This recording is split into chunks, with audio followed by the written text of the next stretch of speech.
Oke, kita akan lanjut ke langkah berikutnya, yaitu mengenal penyakit diare. Nah, ibu-ibu, sebelum kita mulai, ibu-ibu berpasangan dulu ya. Pasang-pasangan dulu nih yang ada di sini. Ya Bu, sudah Bu. Udah ya, udah berpasangan ya. Sudah. Nah, nanti ibu bergantian bercerita tentang pengalaman penyakit diare pada anak ya. Iya Bu. Perhatikan pertanyaannya ini ya. Ada 5 pertanyaan nih Bu. Iya Bu. Perhatikan agar ibu bisa jelas nanti pertanyaan seperti apa. Yang pertama, menurut ibu apa yang menyebabkan anak terkena diare? Yang kedua, bagaimana ibu tahu kalau anak terkena diare? Yang ketiga, apa yang dilakukan jika anak diare? Yang keempat, apa yang terjadi jika anak jika diare tidak diobati? Yang terakhir, bagaimana cara mencegah supaya anak tidak terkena diare? Nah, sekarang ibu diskusi nih sama teman ibu nih ya.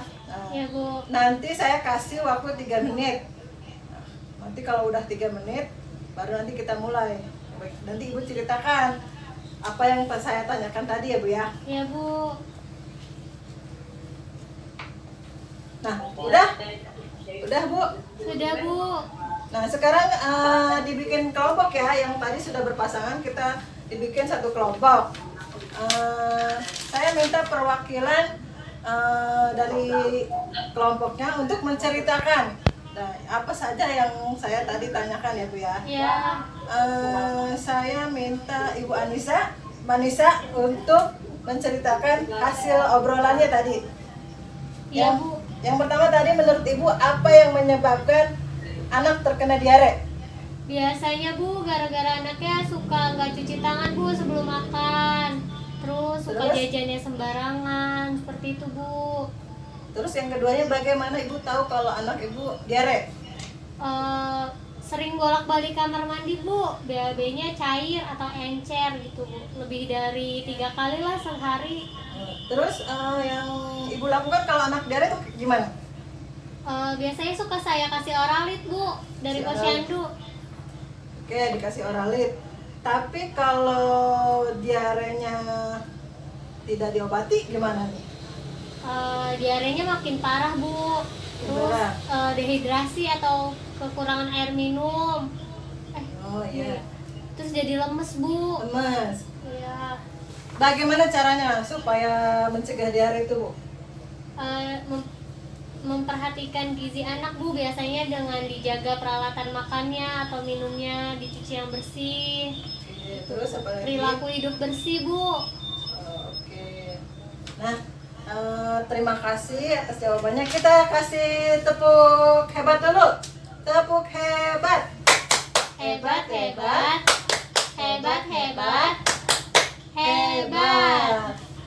Nah, terima kasih tadi kepada Ibu Panisa sudah menjelaskan bagaimana sih cara penanganan kalau anak kena diare seperti apa, pengobatannya seperti apa, pencegahannya pun seperti apa. Nah, sekarang kita akan melihat film, akan menonton film. Nah, di sini kita akan mengetahui jawabannya. Ibu. Ibu-ibu perhatikan ya. Ya Bu. Silahkan, filmnya dimulai.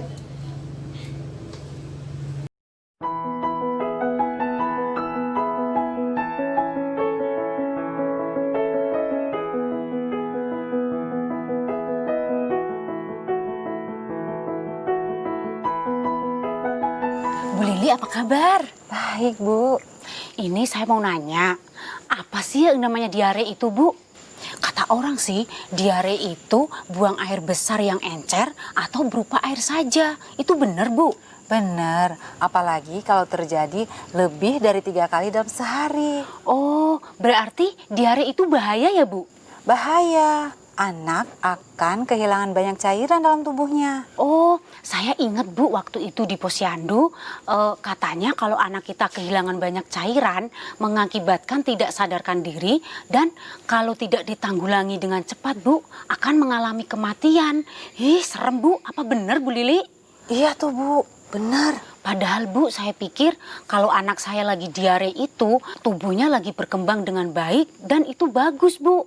Ternyata ada kuman jahat yang masuk dalam anak kita Bu. Kalau anak sudah mulai diare, segera dikasih oralit.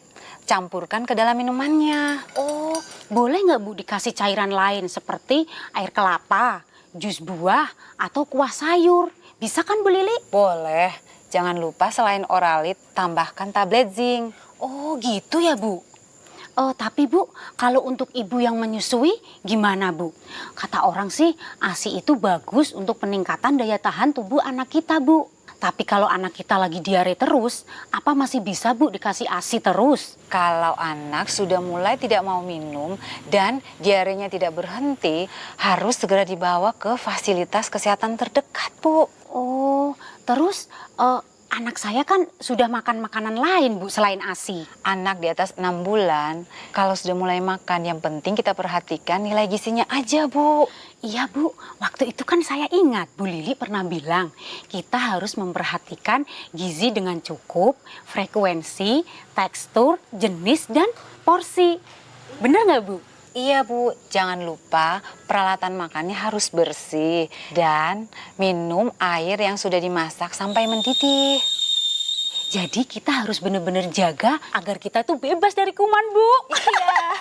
Jadi Bu, agar penyakit tidak mudah menyebar dan keluarga kita sehat, kita harus menjaga kebersihan diri, termasuk mencuci tangan dengan sabun dan kebersihan lingkungan rumah kita Bu Lili. Itu maksudnya penyehatan lingkungan ya Bu? Seperti pengelolaan sampah dan penyediaan sarana pembuangan air limbah Bu. Iya, saatnya bersih-bersih dan gotong royong Bu. Oh, ya udah Bu, besok kita ajak tetangga-tetangga kita untuk gotong royong bersih-bersih ya Bu. Iya, ayo.